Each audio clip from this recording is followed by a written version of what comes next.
Good morning, my friends. It's Christy Shell with Zeal Coaching, and you are in Coffee with Christy. It is Valentine's Day. I am super excited for the weekend. It's also my husband's birthday, so we have a fun weekend planned. But today I really want to talk to you about the idea of love. I know we're getting all corny and everything, but we're not going there. We're actually going to talk about love is forgiving and love is forgiving. Okay, so love is forgiving and love is forgiving. Okay, and we can think about our honeys or the people we want to be in relationship with, or our kids or whatever. But today I really want to talk about you. As always, the more we work on ourselves and the more that we give love and care to ourselves, the more we get to give. Okay, I have a dog visiting me. Hi, baby. Hi, baby. This is Piper. Okay, lay down, sweetie. So what's really great about this is to think about how much are you holding a grudge? How much do you need to forgive yourself in order to give love and care to more people? So I have a client that I've been working with for a couple of months, and she's really struggling in her new job because she's really insecure about it, and she keeps struggling to kind of figure out what is, she's just so worried that she's going to make a mistake or that she's going to do it wrong and all this stuff. And I finally said to her, after she had shared the story about being let go or fired from, hi Shalyn, being fired from a job 5-6 years ago, that I basically said to her, when are you going to forgive yourself? Because she's so afraid of that same thing happening, for that same dysfunction that was happening there, and for her to them to agree, and for her to agree to step away in this past job. She had just really not forgiven herself for those past mistakes. And now she's carrying this fear and this pain into this next situation, and it's sabotaging her, okay? And we do this often. We go into a new relationship, we go into a new job, we go into a new commitment, and we're so afraid of screwing it up that we screw it up, okay? We hold these past mistakes so high in our head that it creates a lot of fear and a lot of bad decisions and a lot of making decisions, not from your genius, but from this place of fear and perfection seeking and all of those kinds of things.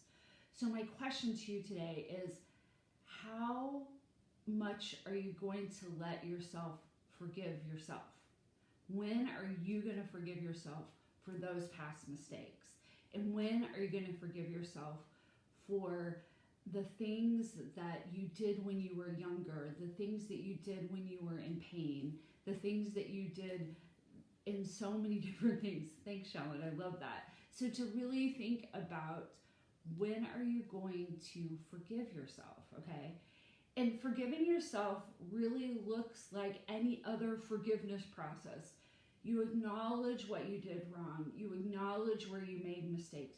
You acknowledge where other people made mistakes, or you're reacting to other people's bad behavior.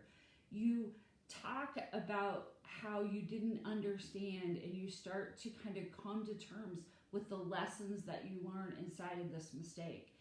And then you say, I'm sorry, and I love you, and we're going to move forward.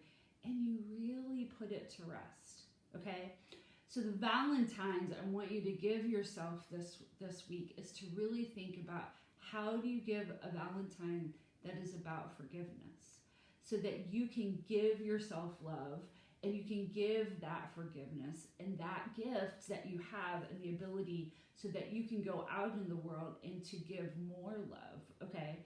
So we can forgive other people super easily sometimes, right? Maybe we're grudgy, maybe like they broke a value that we hold very strongly, but most of the time we're holding that grudge because we are not in forgiveness, or we're not giving grace or understanding.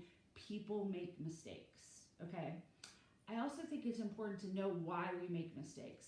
So I don't necessarily believe so much in like sinning as believing that you make a mistake because you forget that you're disconnected from the divine, that miracles can happen, that there's kind of lack. If you believe that there's lack in the world and you make decisions from kind of this idea of lack and not having enough and those kinds of things. Sorry, I have another dog visiting me.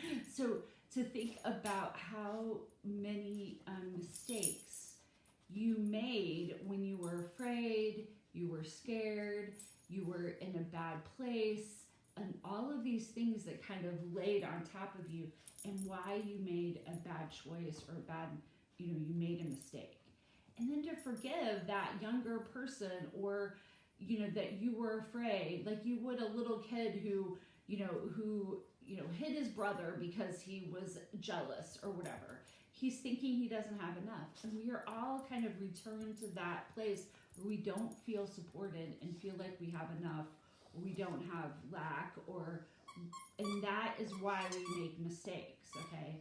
And so to forgive that, sorry dog, to forgive that part of you that was in fear, that part of you that was making those mistakes, and out of a place where you were not feeling connected and social and loved by other people. So to really think about that, and why you can give yourself forgiveness, why you can stop holding grudges against yourself, and you can move on and be free and live in the world. And now, instead of when you forgive, love forgives, now you can give it, okay? So this is Christy Shell with Zeal Coaching. I love that you joined me for coffee this morning. Hi, Mary Lacey. I'm so good to see you. Thanks for being here. But to really give yourself this Valentine's gift of forgiveness. It just sounds like, I made a mistake. I love you. We're going to move on. I'm sorry. All right? I'm sorry and I love you and we're going to move on. I really would love for you to do that. Write it, say it to yourself, give yourself a little mantra to do that, and then move on. Okay? So this is Christy Shell with Zeal Coaching. Have a fantastic day. Well, I play fetch with my dog over here, and have a wonderful day. We'll talk to you next week. Okay? Bye.